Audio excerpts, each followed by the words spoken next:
Hey everybody, and welcome back to the Popcorn Machine on Lakers.com. Joey Ramirez here, joined by another special guest, Brooke Lopez, aka Brookie the Wookie 11. That's right. Brooke, how does it feel to have the best IG handle in the NBA? Wow, that's a big honor, but I'm just proud to be representing what I love. What can I say?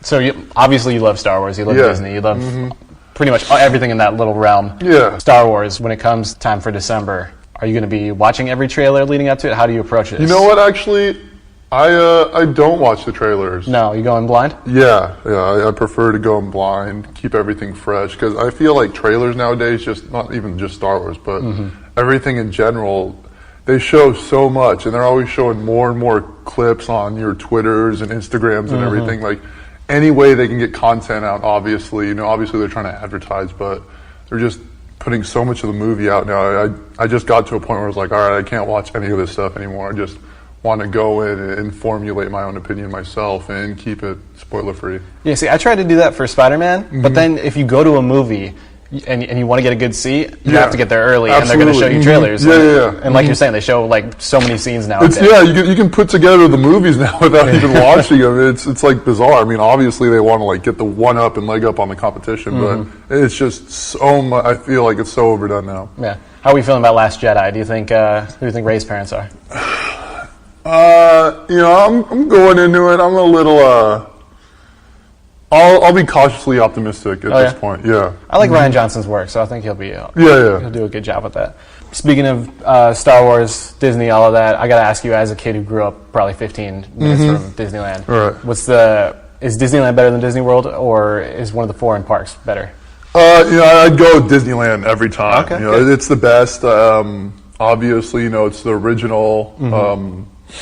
Walt was obviously there through the whole planning process there, the first 10 years, walking around the park, and you can tell that he's intrinsically a part of it. His DNA is still there, and, it's a special place in that regard. And then you look at it, I think it did so much growing just for 60 years. I mean, for probably 45 years being the only park on property, they had to put everything into that one park. Right. And so it's so filled to the brim with fantastic things to do. There's so many different headliners. You can go there and definitely won't get bored. Yeah, see, I've always thought that they should put in a third park because there's so many, so crowded around there. Yeah. But I mean, 2's pretty good. No, I'd love a third gate, no question. That'd be a dream of mine, absolutely. I'm always like blue sky thinking of what they could do next, but I do think there's a charm to there being so much in that one park as opposed to when you look at Disney World, everything's spread out. Yeah, that makes sense. And there's not as many headliners in one park and so on. But yeah, again, I'd love to have a new park. Do you have your annual pass yet? I do. Not yet. I've had it. Yeah, I've been prepared for this moment. Wait, so you had it before you moved to LA? I did, yeah. Oh, man. I had it's like a premier pass, so it's Orlando and what? I mean, they sold those. Yeah. Really? Oh, yeah, get on it. Check that out. So I'm taking my girlfriend, our anniversary is this Sunday. We're going to Disneyland. Yeah. What is the most romantic spot I can take her in Disneyland? Most romantic spot you can take her in Disneyland. All right. I'm going to say, if you can get that balcony viewing of Fantasmic in New Orleans Square. That's solid, yeah. Yeah, that's pretty legit. Yeah, and I heard they revamped it recently. Yeah, they did. Yeah, so you get to see the new Fantasmic, have a good, nice dinner up there. I think if you really want, we can set up sort of like earpiece communication. I can be talking in the air. We can give her a lot of fun facts and everything like that during the show, and I'll try to help you out as much as possible. But you seem like a good guy. I think you'll be all right. No, I'm definitely requesting that. I think one of my dreams is to play at the basketball court in the Matterhorn. Oh, man, me too. That's probably not going to happen for me, but you're an NBA player. I know, and so I always push stuff like this. Like, part of this podcast, like, make sure everyone take note. Let them know Brooke Lopez wants to play on that basketball court in the Matterhorn. Bring Joey along. Get a little 2-on-2 game going. Okay, well, so I would assume me and you against Robin, and who's going to give Robin in this 2-on-2 matchup? Who do you think we should bring? Should we bring one of my teammates? I don't know. What do you think? Yeah. Should we just bring Zoe or? Ooh, yeah. But then you have to match up with Zoe. Yeah, no matter who I match up with, it's a mismatch. Maybe we can find his podcast, online media content correspondent. No, I'll take on Zoe. I feel good about it. I like the confidence. That's all I need. We can take that mic that we're going to use for my date, and then we can diagram plays on the fly. Exactly. We get good communication. I like this. I like where we're going. How you like so far? Oh, it's been so fantastic being back out here. And just getting to know Zoe. It's really been exciting. Obviously, getting to know him playing on the court and seeing how he thinks, how high basketball IQ he has for a player at his position and experience, let alone just in general. Yeah. It's phenomenal, and it was such a treat and pleasure getting to see him play in Summer League, where I thought he elevated the team we had out there just so high. Mm-hmm. Now, you've played with a lot of point guards in your career, and most of them, I think, have been veteran guys. Mm-hmm. What is it like seeing a 19-year-old come in here and have the skills that he already has? Yeah, it's really amazing. He impressed me with something new every day. And, I'm just so thrilled to get on the court with him and kind of learn on the fly. We've already kind of talked about where he likes to throw the ball, where I like receiving it, stuff like that in the pick and roll. Just continuing to grow that relationship and really making it a special bond where it'll translate onto the court and obviously lead to success. Yeah, and it seems like, at least publicly, he's more of a quieter guy, but when he's around you guys, he's dancing around, he's having some good times. What's he like, as a person so far that you can tell? Yeah, he's fantastic. Hilarious guy. And like you said, I've always fancied myself as an introvert, but when you're around the guys, chilling in the locker room, it's a lot of guys, they're kind of in their comfort zone. Yeah. So, they definitely open up, and it's a brotherhood for us. And I can speak to being new here, coming in, and guys being so welcoming into our fraternity. It's been a fantastic experience. Mm-hmm. And it seems like at the forefront of that, obviously, is Luke Walton, whose MO from day one last year was, we're going to build a culture where guys like to come in and hang out and do work together as a team. Yeah. Do you feel that sense of, this is an established kind of environment? I do. Yeah, absolutely. I absolutely get the sense that that's the intent. And, even going out through our workouts today, we had a little conditioning test, and just to see guys, the way they were cheering each other on, pushing each other to new heights, new levels, you really got the idea that these guys were all about each other and everyone was all in it. So I read up on you. You were a high school volleyball star. Luke and Jed Bushler are big beach volleyball players. Are we going to see you out in Manhattan Beach? So I've talked to both of them about this. I was a middle blocker in high school. I don't know if I was a star. I was on Just reporting the facts, man. I love it. I don't even got to do my own work. I don't have to do my leg work. But I let my game speak for itself on the court. And if whatever position Luke needs me in, whether it's on the hardwood, in the sand, wherever, I'm there. I'm working. I'm going to get it done for him. So you are planning on going to play with him? Absolutely. Awesome. Yeah. If you're playing twos, do you pick Judd or do you pick Luke? Oh my God. This is I kind of have to pick Luke, right? I want playing time in volleyball and basketball. That's key. You could kill it in the summer league, though, if you and Jed team up. Right, that's true. That's true, actually. I didn't think about summer league ball. Richard Jefferson says that playing beach volleyball really helped revamp his career. I wonder if do you see any science behind that? I definitely get the merit. In high school, we had a lot of our basketball players who did volleyball just for the specific plyometric training, the sort of everything that goes into being a volleyball player. It definitely translates onto the basketball court as well. And I can see sand being the same way, obviously training in the sand. Yeah. And to that effect, no question. Mm-hmm.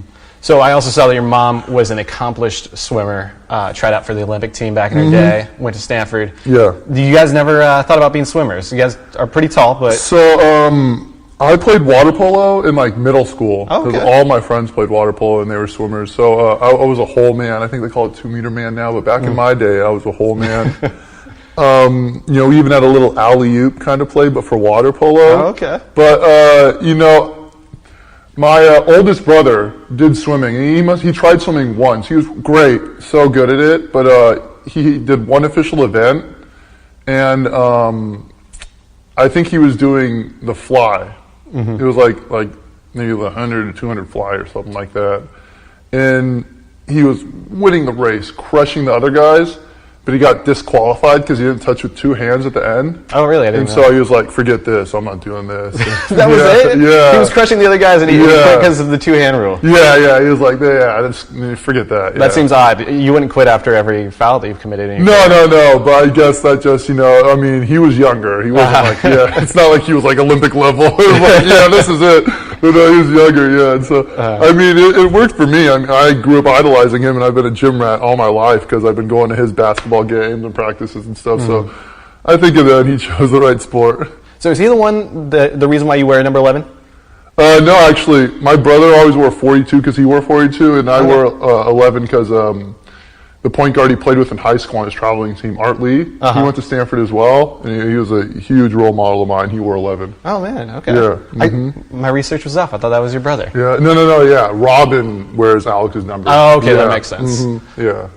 Stanford, how was that? I know Mark Madsen speaks glowingly of his days at Stanford. Of course. How could you not speak glowingly of the farm? Oh, man. And it's a beautiful thing here. We got not just at Stanford, but a great Pac-10 contingent. When you look around, lots of representation, Arizona, UCLA even, but it's a good group. Yeah, I mean, we got Coos, Utah, Pac-12, so we're representing old, new, like everything in between. It's cool. I think that's pretty fresh because when you're around the league, it's a lot just East Coast, ACC, all the big whatever, SEC, whatever I said already. Like, it's just, all right, guys, give the West some love. And so it's cool to see that here. Yeah, I didn't even realize how many Pac-12 guys we got. I know we got a lot of U of A guys. They're running the show here. Oh, no, they're all over here. Yeah. When it comes to this offseason, what was your main focus transitioning out of Brooklyn into LA? I just wanted to come into this situation in my best shape, position, whatever possible. I wanted to be able to step on the floor come opening night and show the Laker fans what I'm capable of doing and help the team just in whatever means necessary, by whatever means necessary. And, I think it's more for me just a mental mindset than anything. I've been working hard on the court, in the weight room and everything, of course, but just being mentally prepared to step up from day one. And how do you go about changing your mental mindset? Is it just something that you flip a switch, or is it something you have to work on? I don't know if it's something you need to work on, it's not necessarily like mental exercises or anything like that, but just it's constantly there in the back of my mind, just preparing, being mentally ready, and just focusing on what we want to do as a team, what I want to do personally, and our goals here, and being on the court and being productive as a unit. And then physically, the Lakers have a new strength coach, Gunnar Peterson. Obviously, it's a new city for you, or I guess not a new city. You're originally from North Hollywood, right? But a new city in terms of the NBA for you. So what, between Gunnar and the new facility and just coming into a new place, what has been the difference in the way you physically approached this season? Gunnar's been fantastic. Just looking at him dealing with the players and obviously dealing with myself as well. He's top of the line, tops in the league. And, they've been preaching a lot just conditioning wherever we are, whether it's on the court or in the weight room. And you obviously can see that reflective in his workouts. And, to his credit, he's been giving us great workouts. He's a great motivator, great educator as well as to why we're doing these things as opposed to, just do these things. And really giving us understanding and reasoning behind everything. But, you obviously got to credit, the players and my teammates as well, who have completely bought in 100%. And they're in there working their butts off, working their tails off every day. And again, it's another way just that you see a bond form between everyone, just being in there, working in the weight room constantly, sweating, getting it in, pushing each other to be the best players, best whatever we can be. Right, yeah. And Gunnar, he's got a lot of energy too. Yeah, absolutely. He and Josh, they just pile on top of that. Audie, everyone, It's such a great environment to be in, and it's hard not to work when you're in there because you just get up for it. We touched on you growing up in North Hollywood. Obviously, you guys were a big Showtime Lakers family. What do you remember about those days when you think about looking back on your childhood? Man, it's just it's such a dorky, like geeky moment for me. I'm so excited.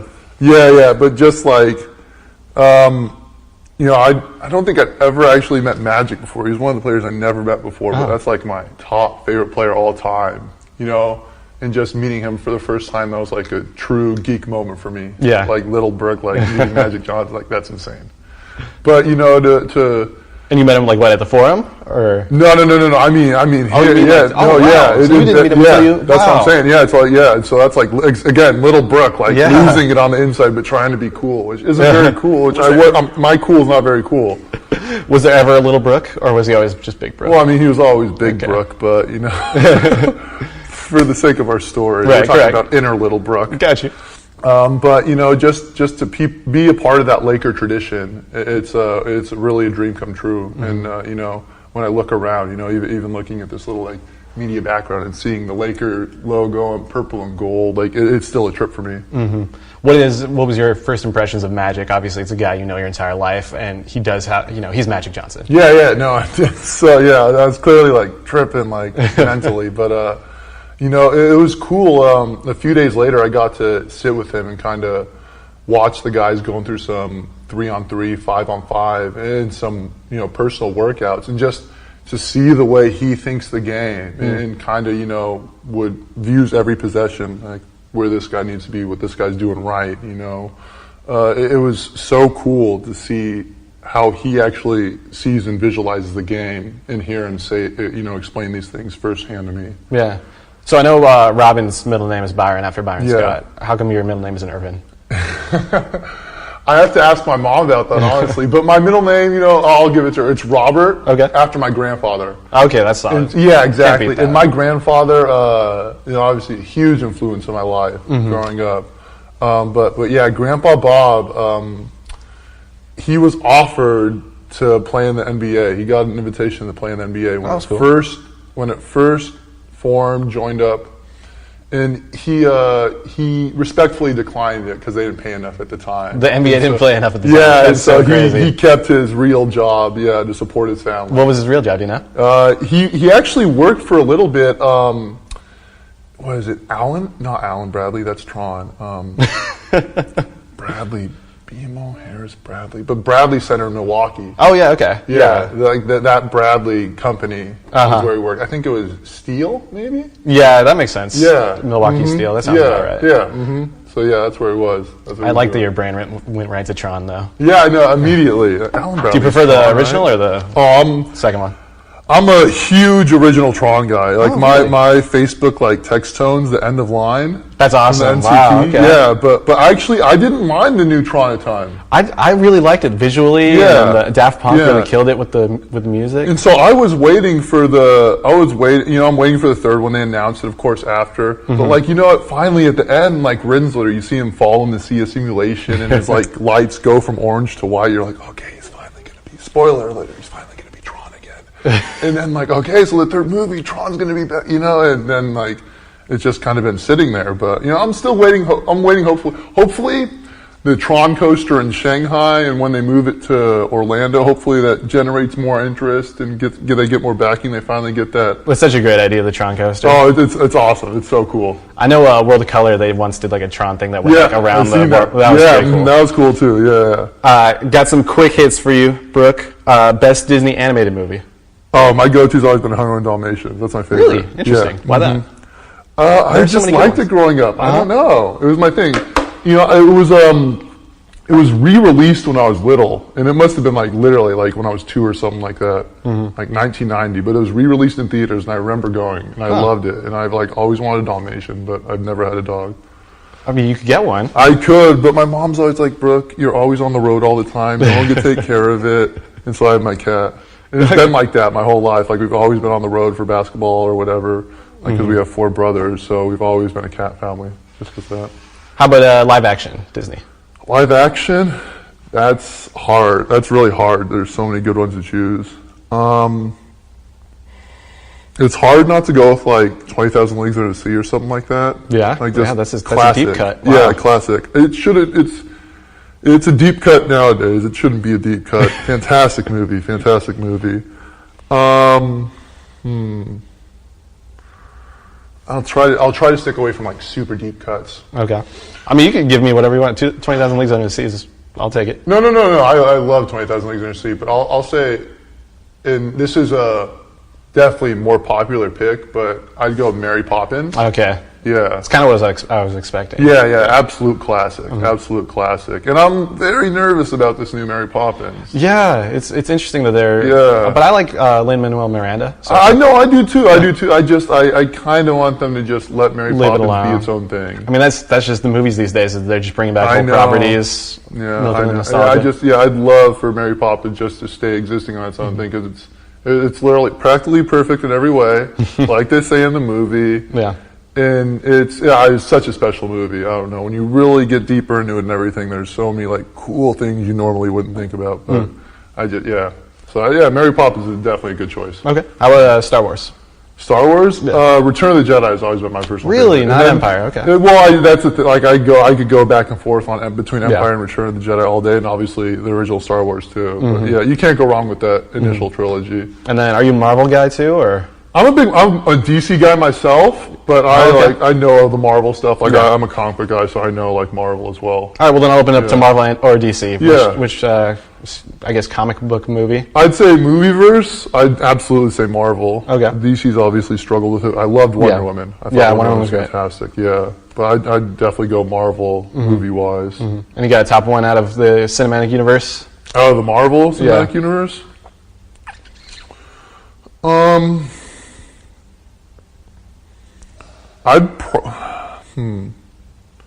I'd probably go with the initial Guardians.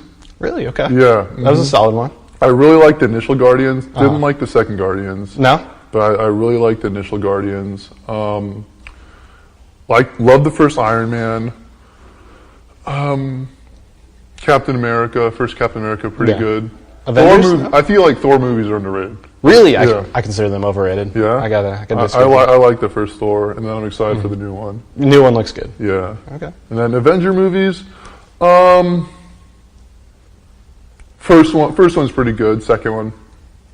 Yeah? Yeah. That's fair enough. Yeah. Okay. Now that you're back in LA, final thing for you. Now you're back in LA, anything that you want to do here in the city that you're looking forward to? I don't know about one thing I'm like looking forward to thinking of. When I first got back here, my older brother Chris and I, we went to Western World, like Westworld or whatever, like the Gene Autry Museum, kind of out by the zoo. And we hadn't been there in years. Like it was just one of the things we like thought about, like when we were younger, like we would always go do. And so we went to Westworld. The Gene Autry Museum is so cool. Like a lot of old Western, cowboy, Native American art and artifacts, as well, and antiques, as well as like movie memorabilia. Oh, that's cool. Yeah, and so it's a very cool collection there.